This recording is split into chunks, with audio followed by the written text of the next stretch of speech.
வணக்கம். இந்த வீடியோவில் வந்து ஒரு சகோதரன் ஒருவர் வந்து கேட்டிருந்தார், அண்ணா எப்படி டாக்ஸி அல்லது வேத்தேசை கார்டு எடுப்பது அப்படி என்று சொல்லி. இது வந்து நான் எப்படி எடுத்தினான் அப்படின்றத சொல்கிறேன். இப்போ வந்து நடைமுறைகள் மாறிவிட்டது. பெரிய மாற்றங்கள் இல்லை, சில மாற்றங்கள். நான் எடுத்த முறையை நான் உங்களுக்கு சொல்கிறேன். அதே முறை தான், பெரிய வித்தியாசங்கள் இல்லை. வீடியோ வந்து ஸ்கிப் பண்ணாமல் கேளுங்க. முடிஞ்சவரை நான் வந்து ஃபுல்லாக வந்து எனக்கு தெரிஞ்ச விஷயங்கள் எல்லாத்தையும் வந்து நான் உங்களோட பகிர்ந்து கொள்கிறேன். யாராவது நீங்கள் எடுக்க போகிற நீங்கள் எடுங்க. இதில் வந்து லாபமா நஷ்டமா அப்படின்னு சொல்லி யாருக்காவது தெரிஞ்சு கொள்ளணும் அப்படின்னு சொல்லி கேட்டிங்கன்னு சொன்னால் நான் அடுத்தடுத்த வீடியோவில் வந்து நான் அது சம்மந்தமாக பகிர்ந்து கொள்கிறேன். என்னுடைய சேனலை வந்து சப்ஸ்கிரைப் பண்ணுங்கள். அது மட்டும் இல்லாமல் தொடர்ச்சியாக சொல்கிறதா லைக் பண்ணுங்கள், கமெண்ட் பண்ணுங்கள், ஷேர் பண்ணுங்கள்.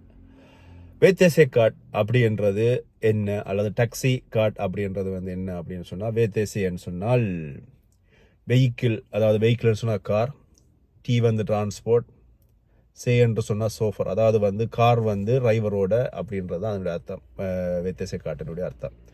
இந்த வேத்தேசை கார்டு அல்லது டாக்ஸி கார்டு நீங்கள் எடுக்கணும்னு சொன்னால் பெரிய வித்தியாசம் இல்லை டாக்ஸி கார்டுக்கும் வேத்தேசை கார்டுக்கும். ஃப்ரான்ஸை பொறுத்தவரையில் இப்போ மற்ற நாடுகளில் வந்து நீங்கள் ஊபர் ஓடுறதுன்னு சொன்னானோ அல்லது வந்து வேறு வேறு அப்ளிகேஷன் ஓடலாம், பிரச்சனை இல்லை. ஆனால் ஃப்ரான்ஸை பொறுத்தவரையில் வந்து நீங்கள் கட்டாயம் படித்து கார்டு எடுக்கணும்.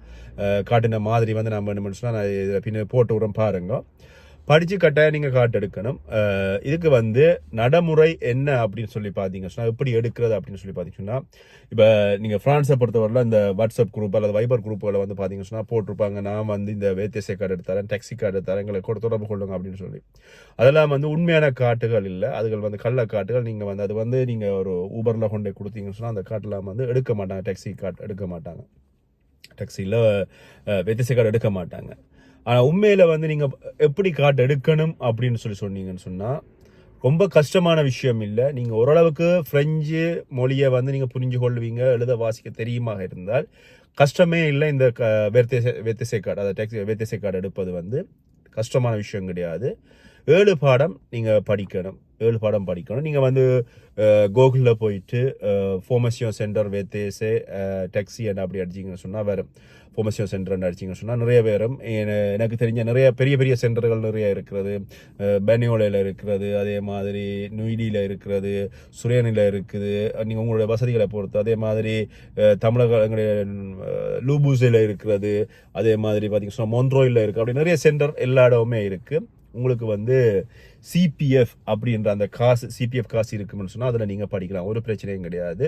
அப்படி யாராவது நீங்கள் படிக்க போகிறீங்கன்னு சொன்னால், இப்போ நான் சொல்லி தரக்கூடாது, ஆனால் நான் சொல்லித்தரேன் அப்படின்னு சொன்னால், இங்கே வந்து பார்த்தீங்கன்னா இந்த வேத்தேசை கார்டு படிப்பிக்கிற சென்டர்கள் எல்லாமே வந்து பார்த்தீங்கன்னா நிறைய காசு, உங்களோட சிபிஎஃப்ல இருக்கிற காசை வந்து, அதாவது அந்த செக்யூரிட்டி சோஷல்லேருந்து உங்களோட செக்யூரிட்டி சோஷல் உங்களோட பேசிட்டு விட்டுவாங்க. உங்களோட பத்திரம் உங்களோட முதலாளி வந்து பிடிச்சி வச்சிருப்பாங்க. அதாவது நீங்கள் ஃபோமசியோ பயன்படுத்துகிற காசு தான் சிபிஎஃப் காசு. அந்த காசை வந்து பயன்படுத்தி நீங்கள் படிக்கலாம். அது எப்படி என்று சொன்னால், இப்போ நீங்கள் வந்து ஒரு ஃபோமசி சென்டர், எங்கேயாவது ஒரு ஃபோமசி சென்டரில் நீங்கள் தேடிட்டு உங்களுக்கு வந்து 2 சாய்ஸ் இருக்கும். அதாவது வந்து பார்த்தீங்கன்னா 1 கிழமை ஃபோமசியம், இல்லைன்னு சொன்னால் 2 கிழமை ஃபோமசியம். 1 கிழமை ஃபோமசியம் எடுத்து நீங்கள் பிக்கப் பண்ணுவீங்கன்னு சொன்னால் நீங்கள் 1 கிழமை ஃபோமசியம் எடுக்கலாம். நான் நினைக்கிறேன் அதுக்கு வந்து நம்மளால் 750 யூரோ அதனுடைய காசு நினைக்கிறேன். அதுக்கு வந்து பார்த்தீங்க சொன்னால் அந்த 750 ரூபாவில் உங்களோட எக்ஸாம் காசு, எக்ஸாம்னு சொன்னால் நீங்கள் கையால் எழுதுகிற எக்ஸாம் காசு, அதுவும் அந்த ஃபோமசியம் ஒரு கிழமைக்கான ஃபோமசியமும், அது மட்டுமா நீங்கள் இன்டர்நெட்டில் படிப்பதற்கான டீட்டெயில்ஸ் வந்து உங்களுக்கு அந்த ஃபோமசியம் சென்டரில் தருவாங்க. இல்லை நீங்கள் 2 கிழமை கிளாஸ் எடுத்தீங்கன்னு சொன்னால் 2 கிழமை கிளாஸுக்கு வந்து நீங்கள் பகல் டைமில் படிப்பீங்க. காலமை 9 இருந்து பின்னர் 5 மணி மட்டும் 1 மணி நேரம் உங்களுக்கு சாப்பாட்டு டைம் தருவாங்க. 2 கிழமை படிப்பீங்க. 2 கிழமை படித்ததுக்கு அப்புறமாக அதுலேயும் வந்து பார்த்தீங்கன்னா எக்ஸாம் காசு வரும். அதே மாதிரி வந்து அந்த இன்டர்நெட்டில் நீங்கள் படிக்கிறதுக்கான காசுகள் வரும். அதுக்கு வந்து பார்த்தீங்கன்னு சொன்னால் 1500 ரூபா கேட்பாங்க. 1500 ரூபாயா அல்ல 1750 நினைக்கிறேன். இப்போ வந்து கூடியிருக்கிற நினைக்கிறேன். நாங்கள் படிக்க 1500 ரூபா எடுத்தவங்க. சரி, 1500 ரூபான்னு வச்சோம்னு சொன்னால் 1500 ரூபா எதுக்குன்னு சொன்னால் உங்களோட எக்ஸாம் காசு எல்லாமே வந்து பார்த்தீங்கன்னா 750 ரூபா, சரி 1000 ரூபான்னு வச்சு 1200 ரூபான்னு வச்சாலுமே வந்து மிச்சம் 250 300 ரூபா காசு வந்து உங்களுக்கு வந்து இந்த கார் எப்படி டாக்ஸிக்கு, அதாவது எங்களோட டாக்ஸியோ வேத்தேசை கார் வந்து எப்படி ஓடுறது எப்படி வந்து ஒரு கிளியோன்ஸை வந்து நீங்கள் எடுக்கிறது, ஒரு கிளியோன்ஸுக்கு வந்து எப்படி மரியாதை கொடுக்குறது, அப்புறம் வந்து கிளியோன்ஸுடைய அந்த பேக்குகளை எப்படி எழுத்தி இறக்குறது, மற்றது வந்து ஒரு பில், அதாவது வந்து ஒரு கிளியோன்ஸுன்ற பில் வந்து நாங்கள் எப்படி போட்டு கொடுக்குறது, அப்படியான விஷயங்கள் எல்லாமே படிப்பாங்க. அது வந்து பெரிய விஷயம் கிடையாது, நீங்கள் சிம்பிளாக நீங்களே படிச்சு கொள்ளலாம். ஆனால் ஃபார்மசியோ சென்டர் வந்து அவங்க வந்து அதுக்கு வந்து காசு சார்ஜ் பண்ணுவாங்க. அந்த சார்ஜ் வந்து 250 ரூபா 300 வரை இப்போ வந்து கூடவாக இருக்கலாம். நான் வந்து சொல்கிறது, நான் வந்து படித்தது வந்து 2016 ஆண்டு, 2016 ஆண்டு படிச்செடுத்த கார்டு. 2015 ஆண்டு படித்தேன். நான் 2016 வேத்தேசி ஓடிட்டு இருக்கேன். அப்போ வந்து குறைவு. இப்போ வந்து பார்த்தீங்கன்னா கொஞ்சம் காசு கூடி இருக்கலாம். ஆனால் வந்து பார்த்தீங்கன்னா இதுதான் நடைமுறை. நீங்கள் போய்கிட்டு உங்களுடைய ஐடென்டி கார்டு, அதாவது விசா, லைசன்ஸ் வந்து உங்களுடைய லைசன்ஸ் வந்து 3 வருஷத்துக்குள்ள இருக்கணும். 3 வருஷத்துக்கு இருக்கிற லைசன்ஸில் வந்து 6 பாயிண்ட்ஸ் இருக்கணும். சரியா? கட்டாயம் 6 பாயிண்ட்ஸ் இருக்கணும். லைசன்ஸ், விசா, லைசன்ஸ், அதை விட உங்களோட டொமிசைல், வீட்டு அட்ரஸ், இடிஎஃப் பில்லோ, அதாவது கரண்ட் பில், அதாவது டெலிஃபோன் பில் கொடுப்பீங்க. அதை விட வந்து இப்போ நீங்கள் சில நேரங்களில் வந்து நீங்கள் எத்ரோஷ், அதாவது வந்து வெளிநாட்டவர்களாக இருக்குங்க. இப்போ நாங்கள் ஸ்ரீலங்கா எங்களுடைய இலங்கையினுடைய பாஸ்போர்ட், ஆனால் ஸ்ரீலங்கன் பாஸ்போர்ட்னா ஸ்ரீலங்கன் பாஸ்போர்ட், இல்லை ஃப்ரெஞ்சு பாஸ்போர்ட்னா ஃப்ரெஞ்சு பாஸ்போர்ட் வந்து கேட்பாங்க. அது கொடுப்போம். அதோட வந்து பார்த்தீங்கன்னு சொன்னால் ஒரு வெள்ளை பேப்பரில் வந்து கையெழுத்து போட்டு, வெள்ளை பேப்பரில் கையெழுத்து போட்டு கொடுப்போம். என்னதுக்கு அந்த கையெழுத்துன்னு சொன்னால் உங்களுடைய கார்டில் வந்து அந்த சைன், அதாவது நீங்கள் வெள்ளை பேப்பரில் சைன் பண்ணி கொடுக்குறத வந்து ஸ்கேன் பண்ணி அப்படியே வந்து கார்டில் போட்டு விடுவாங்க. இதெல்லாம் தான் நடைமுறை. இதில் வந்து பார்த்தீங்கன்னு சொன்னால் இப்போ ஒரு நடைமுறை இருக்கிறது, நீங்கள் போயிட்டு, அதாவது லா போஸ்ட், அதாவது போஸ்ட் ஆஃபீஸில் போயிட்டு நிமிரோ ஐடென்டி அப்படின்றத ஒரு அக்கௌண்ட் வந்து ஓப்பன் பண்ணணும். உங்களோட பேரில் ஓப்பன் பண்ணிங்க சொன்னால் உங்களோட அந்த பேரும், அதாவது நிமிரோது ஐடென்டியை நீங்கள் ஓப்பன் பண்ணுற அந்த பேரும் செக்யூரிட்டி சோஷியல் வித்தல் கார்டில் இருக்கிற பேரும் வந்து கிட்டத்தட்ட ஒரே மாதிரி இருக்கணும்னு சொன்னால் செக்யூரிட்டி சோஷியல் கார்டு அந்த நம்பரை வச்சு தான் அந்த நிமிரோ ஐடென்டி வந்து துறக்குவாங்க. அப்போ அதை வச்சுக்கொண்டு தான் நீங்கள் இப்போ வந்து அம்போவாக இருக்கலாம், எல்லா வேலையுமே வந்து நிமிரோ ஐடென்டி, அதை லா போஸ்ட்டில் போய் நீங்கள் துறக்கணும். அது ஃப்ரீ, அது காசு இல்லை. அதை திறந்து அதனூடாக இந்த சிபிஎஃப் காசை எடுத்து நீங்கள் இந்த ஃபார்மேஷனுக்கு வந்து நீங்கள் படிப்பீங்க. இங்கே படிக்கின்ற பொழுது 2 கிழமை ஃபார்மேஷன் நீங்கள் படிக்கணும்.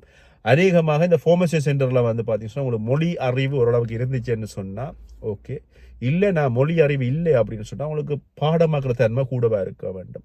ஏன்னு சொன்னால் 7 பாடம், அதாவது வந்து பார்த்தீங்கன்னா ஃப்ரெஞ்சு, இங்கிலீஷு, குந்தாவளி, அக்கவுண்டிங், அதே மாதிரி டேக்ஸி சம்பந்தமாக, அது மட்டும் ஜெனரல் பொது கேள்விகள், அதே மாதிரி 2 பொது கேள்விகளும் டேக்ஸி சம்பந்தமாக ஒரு கேள்வி, இப்படியாக 7 பாடங்கள் வரும். ஒவ்வொரு கேள்வியிலையும் வந்து 20 மார்க்ஸ், 20 பாயிண்ட்ஸ் வரும். உங்களுக்கு 20 புள்ளி எடுக்கணும். நீங்கள் எழுதுகிற கேள்வியும் வரும், மார்க் பண்ணுறதும் வரும். அதே மாதிரி கொந்தாவளித்தில கணக்குகள் எல்லாம் வரும். ஆனால் பெரிய கஷ்டமான விஷயம் இல்லை. நீங்கள் எல்லாமே மைண்டில் போட்டுக்கொண்டு மைண்டை ஃப்ரீயாக செஞ்சீங்கன்னு சொன்னால் பாஸ் பண்ணலாம். அதில் எந்த விதமான கஷ்டமும் இல்லை. நீங்கள் ஈஸியாக பாஸ் பண்ணலாம். ஆனால் உங்களுக்கு அந்த அதை வந்து வாசிக்கிறதுக்கு ஓரளவுக்கு வாசித்து கிரகிக்கிற தன்மை இருந்தால் சரி. நீங்கள் பெருசாக நீங்கள் என்ன சொல்கிறது, நாங்கள் வந்து இப்போ ப்ரொஃபஷனல் ஃப்ரெஞ்சு தான் தேவை அப்படின்னு இல்லை. இதில் ஒரே ஒரு விஷயம், அந்த ஃப்ரெஞ்சு அப்படின்ற மொழி எடுக்கின்ற பொழுது பார்த்தீங்கன்னு சொன்னால் எல்லாருமே வந்து அதில் வந்து ஒரு ஃப்ரெஞ்சுன்ற ஒரு வரலாறு அல்லது வந்து இந்த ஒரு சூழல் சம்பந்தமாக ஏதாவது ஒரு பொது விஷயத்தை வந்து போட்டிருப்பாங்க. போட்டு அதுக்குள்ள தான் கேள்வி இருக்கும். அந்த கேள்வியை நாங்கள் கிரகிச்சு எழுதிட்டோம்னு சொன்னால் சரி. மற்ற பாடம் இங்கிலீஷ் எல்லாமே வந்து எங்களோட ஸ்ரீலங்கனை பொறுத்தவரை ஓரளவுக்கு எடுப்பாங்க. ஆனால் இப்படி எல்லாத்துலேயும் வந்து நீங்கள் எப்படி மார்க்ஸ் எடுத்தாலுமே உங்களோட அவரேஜ் வந்து 7 பாடத்திலையும் கூட்டி வர அவரேஜ் வந்து 10க்கு மேலே இருக்கணும். 10க்கு மேலே இருந்தால் தான் நீங்கள் பாஸ். இப்போ நீங்கள் எல்லா பாடமும் பாஸ் பண்ணியிருக்கலாம். சிலதில் வந்து 18 இருக்கலாம், சிலதில் வந்து 12 இருக்கலாம். எப்படி இருந்தாலும் கூட்டி பார்க்கல வந்து அவரேஜ் வந்து 10 இருக்கணும். அதே மாதிரி நீங்கள் ஏதாவது ஒரு பாடத்தில் வந்து 6க்கு குறைவாக மார்க்ஸ் எடுக்கக்கூடாது. 6க்கு மேலே இருந்தால் தான் அது பாஸ் மார்க்ஸ். 6 குறைவாக ஒரு மார்க்ஸ் எடுத்திருந்தீங்கன்னு சொன்னால் அது ஃபெயில் மார்க்ஸ். இந்த 7 பாடங்கள்ல டேக்ஸி என்று சொன்னால் 9 பாடங்கள். இந்த 7 பாடங்களோட 2 பாடங்கள் கூட வரும். என்னன்னு சொன்னால் பாரிஸினுடைய முழு பகுதியை வந்து நீங்கள் எப்படி ஜிபிஎஸ், அதாவது நவிகேஷன் இல்லாமல் வந்து போகிறது வந்து உங்களுக்கு தெரிஞ்சிருக்கணும். அது உண்டு. மற்றது வந்து டாக்ஸி சம்பந்தமாக கொஞ்சம் படிப்பிப்பாங்க. அதாவது வந்து பார்த்தீங்கன்னா முதலுதவி சம்பந்தமாக இங்கே வேத்தேசிலையும் படிப்பிப்பாங்க. நான் வேத்தேசியோட டாக்ஸிலையும் கூட சொல்லுவாங்க. இந்த விஷயங்கள் மட்டும்தான். மற்றது வந்து நீங்கள் வந்து எக்ஸாமுக்கு போவீங்க. எக்ஸாம் வந்து 5 மணித்தியால எக்ஸாம், நோ ஸ்டாப். நீங்கள் வந்து தேத்தண்ணி குடிக்கவோ சாப்பிடவோ அல்லது வந்து மனசில் ஊடகங்கள் போகிறது எதுவுமே போயிடாது.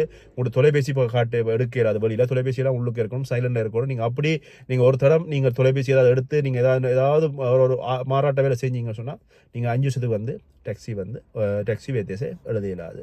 இந்த விஷயங்கள் தான் வந்து பொதுவான விடயங்கள். நீங்கள் பாஸ் பண்ணீங்கன்னு சொன்னால் உங்களுக்கு வந்து பார்த்தீங்கன்னு சொன்னால் உங்களோட சோம்பு மெத்தி, அதாவது வந்து நீங்கள் சோம்பு மெத்தியை உங்களோட இதை வந்து கண்ட்ரோல் பண்ணணும். சோம்பு மெத்தியில் வந்து உங்களுக்கு ஒரு அக்கௌண்ட் இருக்கும். அந்த அக்கௌண்ட் எல்லாமே வந்து உங்களுக்கு வந்து ஃபார்மசி சென்டரில் முழுத்துமே செஞ்சு தருவாங்க. வந்து எந்த விதமான பிரச்சனையும் இல்லை. ஃபார்மசி சென்டரில் எல்லாமே செஞ்சிடும். அந்த அக்கௌண்ட்டில் வந்து நீங்கள் பாஸ் ஆகிட்டீங்கன்னு சொன்னால் உங்களுக்கு வந்து எஸ்எம்எஸ்ல வரும், மெயிலில் வரும், நீங்கள் பாஸ் ஆகிட்டீங்கன்னு சொல்லி. அதுக்கப்புறமாக நீங்கள் குறிப்பிட்ட ஃபார்மசி சென்டருக்கு போயிட்டு நீங்கள் பேட்ரிக், அதாவது வந்து வாகனம் ஓடி பழகிட்டு அதுக்கப்புறமாக நீங்கள் அதுக்கு வந்து திருப்பி போய் சோம்பு மெத்தியில் வந்து எக்ஸாம் எழுத வேண்டி வரும். எக்ஸாம் ஓடி காட்டுவீங்க. ஓடி காட்டுற பொழுது அவர் மானிட்டர் ஒருத்தர் இருப்பார். பின்னால் வந்து உங்களை கண்ட்ரோல் பண்ணது போலீஸ்கார ஒருத்தர் இருப்பார். போலீஸ்காரில் அவங்க அதை சேர்ந்த ஒருத்தர் இருப்பார். அவர் கேள்வி கேட்பார்கள். இப்போ வந்து உதாரணமாக சொன்னீங்கன்னு சொன்னால் ஈஃபில் டவர்னுடைய அட்ரஸ் என்ன, அதே மாதிரி இந்த நிக்கர் ஹாஸ்பிட்டல், அதாவது வந்து சின்ன பிள்ளைங்க ஹாஸ்பிட்டல் மொம்பர்னாஸ் இருக்கு, அதனுடைய அட்ரஸ் என்ன, அல்லது வந்து பிரான்ஸின் ஏர்போர்ட்டினுடைய அட்ரஸ் என்ன, எத்தனை ஏர்போர்ட் இருக்கு பிரான்ஸ், இப்படி பொதுவான கேள்விகள் அவர் பின்னாலிருந்து கேட்டுக்கொண்டிருப்பார்.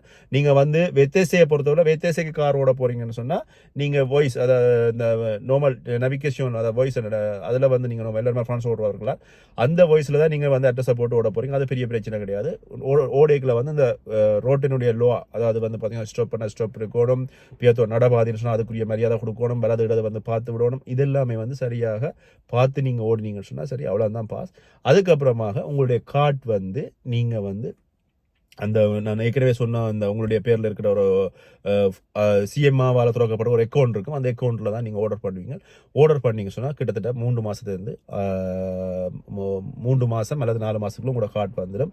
மெடிக்கல் செய்ய வேண்டி வரும். மெடிக்கல் வந்து நீங்கள் 40 ரூபா. என்ன மெடிக்கல்னு சொன்னால் உங்களுடைய கண் பார்வைகள் எப்படி இருக்கிறது, கைகள் இப்படி தூக்குவீங்களா, குனியலுமா, வளையலுமா, அதாவது மலாத்து இருக்கா, இல்லை ஆட்கோல் பாவிக்கிறீங்க, இதுகள் சம்பந்தமான விஷயங்களை வந்து கேட்பாங்க. இவ்வளவு தான் கொமனான விஷயம். வெத்தேசை கார்டு எடுக்கிறது பெரிய கஷ்டமான விஷயம் இல்லை. இல்லை இன்னும் ஒரு விஷயம் என்னன்னு சொன்னா, இப்ப நீங்கள் வெத்தேசை ஓடுற டாக்ஸி ஓடுறன்னு சொன்னா நீங்கள் பெண்களோட வந்து சேட்டை விடையில, அது அங்க சேட்டைகளோ அல்லது வந்து செக்ஸுவல், அதாவது வந்து என்ன சொல்றது, காம ரீதியான கதைகள், இதுகள் எல்லாமே கதைக்கிறது. அவர்களுக்குரிய மரியாதை கொடுக்கணும். அது இப்படி அடிக்கடி ஒரு வடிவான பொம்பளை பிள்ளை இருக்குன்னு சொல்லி கண்ணாடியில் எட்டி பார்க்குற வேலை, அல்லது வந்து அவங்க வந்து சில நேரங்களில் காதலன் காதலியாக இருக்கின்ற பொழுது அவர்கள் வந்து அணைச்சு கொண்டிருப்பார்கள், அதில் நீங்கள் எட்டி அடி கண்ணாடி, இப்படி அந்த சில விஷயங்கள் வந்து நாங்கள் செய்ய இயலாது. என்ன சொன்னால் நாங்கள் வந்து ஒரு பொது போக்குவரத்து சேவை, இப்போ பஸ்ஸுகளில் வந்து எப்படி இருக்கிறதோ அதே மாதிரி தான் இதுலேயும் வந்து இந்த சேவையும் அப்படித்தான். அதனால் இது ஒரு பொது போக்குவரத்து சேவை. நாங்கள் வந்து அவங்க கட்டணம் செலுத்துறாங்க, நாங்கள் அவங்களுக்கு வேலை செய்கிறோம். இதை வந்து ஊபராகவோ இல்லை வேற ஒரு கம்பெனியாக செய்கிறோம்.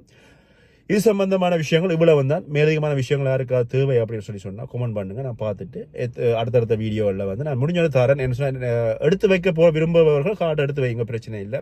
லாபமா நஷ்டமா அப்படின்னு சொல்லி கேட்டிங்கன்னா அதுக்கு நான் வேற ஒரு வீடியோ தரேன். ஆனால் எடுக்க போறவர்கள், அதாவது வெத்தேசி கார்டு எடுக்க போறீங்கன்னா எடுத்து வச்சுக்கோங்க, ஒரு பிரச்சனையும் இல்லை, எடுத்து வச்சுக்கோங்க. என்றோ ஒரு நாளைக்கு பியோசனப்படும். ஆனால் பயப்படாதீங்க, யாருக்குமே இது கஷ்டம், இது என்னால் முடியாது அப்படின்னு சொல்லி யோசிப்பதை விட்டுட்டு என்னால் முடியும், அதை மட்டும் இல்லாமல் கொஞ்சம் ஃப்ரெஞ்சு மொழி தெரிஞ்சிச்சேன்னு சொன்னால் ஓகே, மற்றபடி ஒரு கஷ்டம் இல்லை. நாங்கள் எல்லாம் வந்து பெரிய ப்ரொஃபஷனல் ஃப்ரெஞ்சு கதைக்க தெரிஞ்சவங்களோ அப்படி ஒன்றுமே இல்லை. நாங்களும் அறகுறை இல்லை, நாங்களும் அதை வச்சுக்கொண்டு தான் எடுத்து நாங்களும் ஓடுறோம். மற்றது வந்து நீங்கள் ஓடுறதுக்கு அப்புறமா அனுபவங்கள் தண்டப்பட்டில் வரும். ஆனால் எடுக்கும்போட்ட பொழுது ஒரு பயம் இருக்கும். ஆனால் நீங்கள் அப்படி இன்னும் ஒரு விஷயத்தை மட்டும் நான் சொல்லிடுறேன். இல்லை, சம்டே நீங்கள் முதல் தரம் போய் நீங்கள் எக்ஸாமில் ஃபெயில் ஆகிட்டீங்க, அதாவது வந்து தியோரிக் எழுதுகிற எக்ஸாமில் நீங்கள் ஃபெயில் ஆகிட்டீங்கன்னா கவலையை விட்டுட்டு 2ஆம் தரம் திருப்பி எழுதுங்க. அல்லது 2ஆம் தரம் ஃபெயில்னா 3ஆம் தரம் எழுதுங்க, 3ஆம் தரம் ஃபெயில்னா 4ஆம் தரம் எழுதுங்க. உங்களுக்கு வந்து இப்போ அந்த ஃபார்மேஷன் காசு வந்து உங்களோட சிபிஎஃப் காசு இருக்கும். ஆனால் நீங்கள் படித்து எடுத்துட்டீங்கன்னு சொன்னால் என்றைக்குமே வந்து நீங்கள் பயந்து கொண்டு ஓட தேவையில்லை. ஏன்னு சொன்னால் அவ்வளவு கண்ட்ரோல் இப்போ டாக்ஸி வெத்தேசே. அதனால் வந்து முடிஞ்ச வரை பயப்படாமல் ஓடலாம். மற்றது வந்து நான் அந்த வேத்தேசே சொல்லி போட்டேன், டாக்ஸி வந்து ஓடி காட்டுறது அப்படின்னு சொன்னால் டாக்ஸிக்கு வந்து நீங்கள் வந்து ஜிபிஎஸ் நவிகேஷன் அடித்து ஓட இல்லாது, நீங்கள் வந்து அவங்க தர அட்ரஸுக்கு வந்து நீங்களே ரோட்டை பிடிச்சி ஓடணும். இப்போ பார்த்தீங்கன்னு சொன்னால் இப்போ பரிசில் இருந்து நாங்கள் வந்து ஈஃபில் டவர் போகிறோம் அப்படின்னு சொன்னால், பரிசில் இருந்துன்னா 90 பொமினியிலேருந்து ஈஃபில் டவர் போகிறோம்னு சொன்னால் நாங்கள் இப்போ இந்த பெரிஃபெரிக்கால சுற்றி ஓட இல்லாது, உள்ளுக்குள்ளார ஓடணும், ஷார்ட்கட்டில் ஓடணும். இந்த டெக்னிக்கில் தான் வந்து டாக்ஸிவில் இருக்குது. நான் வேத்தேசில் வந்து நாங்கள் ஈஃபில் டவர் அடிச்சு நவிகேஷன் அடிச்சு போட்டு ஓடலாம். இதெல்லாம் தான் விஷயங்கள், பெரிய விஷயங்கள் ஒன்றும் இல்லை, கஷ்டம் இல்லை.